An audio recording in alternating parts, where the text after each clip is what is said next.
What is up with the Chocolatiers? Welcome back to another video today.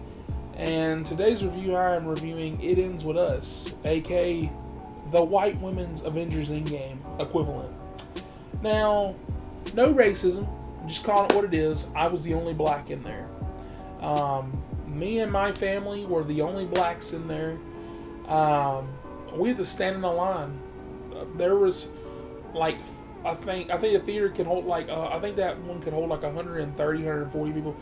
Apparently 50 or 60 of them like rented out a space, but they didn't rent out the space, they just bought tickets for it. And I was like, what? So like they were like in front of this line. We gotta sit together. So they took up rows. I said, oh my God. I want to get into the theater experience after I talk about this movie. So, as a movie, basically Blake Lively is going through domestic disputes, and that's what the movie is.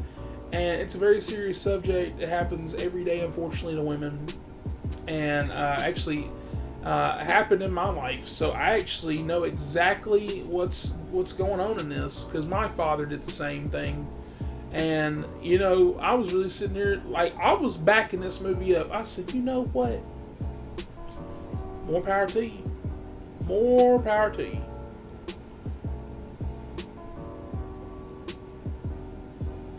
More power to you, and this is what you do. So, I'm going to touch on some things. So, Blake Lively and the guy that plays the main character, who is also the director of the movie, cannot think of his name right now, I'm blanking. They do such a good job. They really sell this movie. Everybody else is fine in the movie. They really hype up her other love interest. The younger version of him, because there are flashbacks to this movie. Yes, we have flashbacks. That's one of my complaints. He is mainly in this movie as a flashback. The older version shows up a few times, but like, I don't know, he wasn't doing it for me. I really like the guy who played him, though. He was in 1923 with Harrison Ford, and that's a good-ass show. And he's good in that, but like in this, it wasn't hitting. I was expecting a bigger role, bigger plot, and I know that's supposed to happen in the sequel. We don't need that. How about let it end with us, okay? It ends with us, please. But my main issue with the movie, though, is the second and third act. And I swear, I feel like I'm beating a dead horse saying second and third act. Dude, all these movies, Borderlands is the same shit. It sets me up. Unlike Borderlands, I will give It Ends With Us this. It Ends With Us is a decent film. I'm not even gonna sugarcoat it with you. I ain't even fucking around. It's actually okay. It's not a piece of shit. It's actually good. Okay. I'm not even gonna say it's good. It's a good movie. And that's because the acting, and about the first, I wouldn't say 30, but it's actually about 45 minutes. This movie's about 2 hours, 10 minutes, so the remaining time after 45 minutes is what I have problems with. It's not bad, it just has holes. So, I don't know if the book is like that, but if it is, I wouldn't love it anyways. The last, like, 30 minutes is basically, hey, let's just speed up. Let's speed up all this shit. Like, you'll have a character come and tell somebody, hey, you know, please do this and that. And then it'll literally cut to the next time we see them, which will be, let's say, 5 minutes in the movie. And it's now been, you know, like about a month later, for example. And they're just doing a complete 180 on their character. Like, okay, I don't actually want that thing that I asked you for. That's fine, but you gotta build the character, man. You gotta build the character. Like, build to this point. Somebody's not gonna say something on Tuesday and then literally fucking Thursday comes. They're like, you know what? I really wanted that Big Mac with fries, but I love how I instantly want the food. God, I'm such a fat ass. And women, if you're watching this, which I'm sure the demographic for this review will probably be mostly women, I am a fat ass, so I'm gonna finish using my description. So Tuesday, you're wanting a Big Mac with fries, right? Let's say you don't get it, mouth's watering. You have a dream about it. Wednesday morning you wake up, you're like, fuck, I really want this Big Mac. Thursday you wake up, you're like, fuck, I really want this Big Mac. Friday, you're not going to wake up and go, you know what? I don't need it. Now, mentally, financially, and physically, you might go, fuck, I don't need it. But I feel like you're going to be like, yeah, well, I want it though still. And that's just what kind of happens in this movie. This movie's like a Big Mac, okay? It falters. It's got the secret sauce, which is Blake Lively. And it's like winning me over. Like, dude, this whole movie I was sitting there going, man, I really love this scene. I love this scene. But now I'm going to touch on the flashbacks. So this movie flashes back because the love interest in the movie, or I guess you could really call him that, she met him before when she was younger, and they were friends. They actually, more than friends, they're going together or whatever. A pivotal scene happens because they keep flashing back and forth, and I do like that type of storytelling. I'm not mad about how they did it, not mad about the camera work, nothing like that. It wasn't jarring. I was just confused to why they almost build up. Like, it's almost like, all right, you know, we're going to build up this relationship and why she's so close to him. But there's no payoff. There's no payoff. And I get it, second book. But even like in this movie ends on like a note where you're like, okay, there's nothing else. And so it's like a Dune where it's like, oh fuck, it ends, this is part one. Like, no, I just didn't do that. It just kind of ends, and like, it's kind of like the Twisters ending. If you've seen Twisters, you know what I'm talking. It's like that. It's like you wanted that little bit more. It wasn't bad. It just wasn't great. You know, like I said, it's just my main issue with this movie, and I've been kind of spinning around the gears, talking over myself, whatever, is how they kind of portrayed a domestic violence. We're going to have to talk about it. Domestic violence movie. So there's so much crazy shit that happens in this movie, but they do I can't even really say it without spoiling. They do like a weird flashback thing where like they're like, actually, you remember? No, you showed me something else. You showed me something different. And then also the final thing I want to touch on is that characters make kind of stupid choices. I'm not even talking about Blake Lively. I'm talking about like, I don't know, like in the movie, like the main point of the little love triangle thing they trying to start going on there is that the guy that she used to go with is now working at this restaurant. He is like, he's like, your boyfriend's abusing you. And she's like, no, he didn't. He like slipped or some shit. And like, I fell on the ground. She really lied the way it even happened too.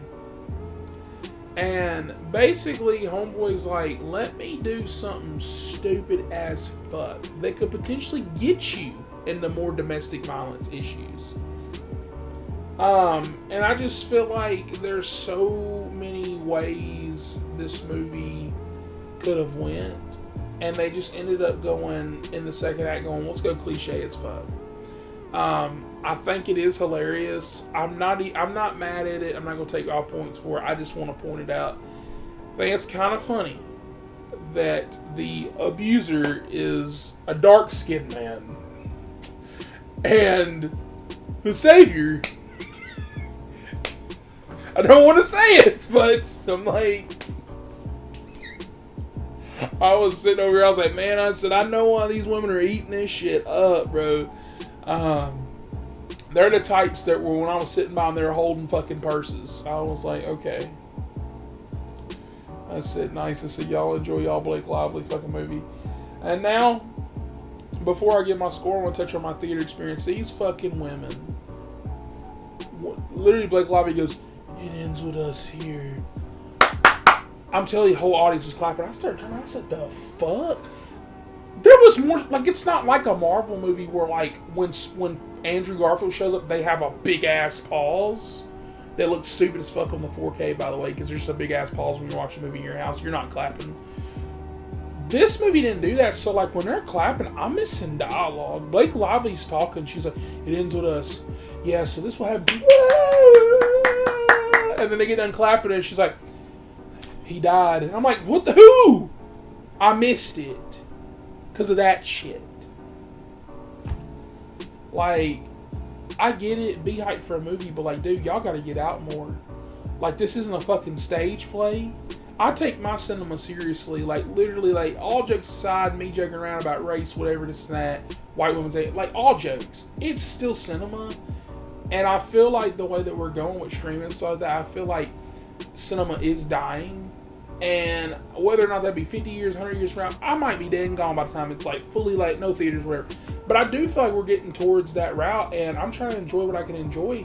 And even though I wasn't loving the movies tonight, I was still sitting there going, hey, I'm blessed to be in a theater, and I really appreciate that.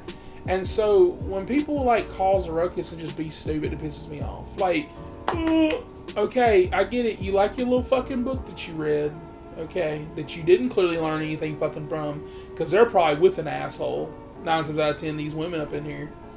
I don't know. Like, it always does something to me, because, like, you know, when you watch something like Deadpool and Wolverine, you get gasps and stuff like that. But like, I've always hated watching those videos like where people like screaming and hollering. Like, bro, stop. It's not that serious. I like who showed up too, but I'm not. I'm like, stop. Okay. But yeah, outside of that and just an iffy theater experience, though, the movie's not awful. I'm actually going to bump it up a little bit. I think I'm going to give this movie a 6.5 out of 10. I think as a romance, well, I don't even know if I fucking call it that. As the Hallmark Classics movie, that type, it's not bad. It's not bad. It takes some of the tropes, it kind of does some stuff with them, but at the end of the day, if you've seen it once, you've seen it 1,000 times, it's basically the same shit that you've seen, and you're getting nothing new. But with that, please like and subscribe for more. Please comment down below. Let me know your thoughts on this movie. Let me know how your actually fuck the movie. Let me know how your theater experiences was, because this shit was crazy. I would have rather got that for Borderlands than this. Like, this is like the type of movie like where you're like kind of into, that you're trying to pay attention to. All that yell, like, dude, oh my god, every fucking trailer that played, every fucking trailer, something in my hair, every fucking trailer that played, I promise you, shit you not, when it went to the green, everybody's talking. They were talking through the trailer. There's trailers playing. Let's watch the Alien trailer. Let's see what's going on. The Bob Dylan with. What the fuck are we doing? They were talking through it all. I'm telling you, I was damn near about to be the movie police. I was like, bro, who the fuck ruining my cinema? Dude, the trailer's like the best part, dude. I don't give a shit if I seen James McAvoy, see no evil. I don't care if I've seen that 1,000 times. I want to see it again. That's part of what you're paying for. The hype. It's like a hype sizzle reel going into your movie. And they're like, yeah, girl, do you think there's gonna be any blacks in this movie? I think that you're gonna portray, the guy should get, like, they, like, shut the fuck up. Aliens on the screen. I can't wait for you. Alien, I can't wait for you next week. Well, with that, comment down below. Let me know your thoughts on your theater experience. And catch you guys on the next one. Lily. You? Ryle. I love my popcorn. Movies, popcorn.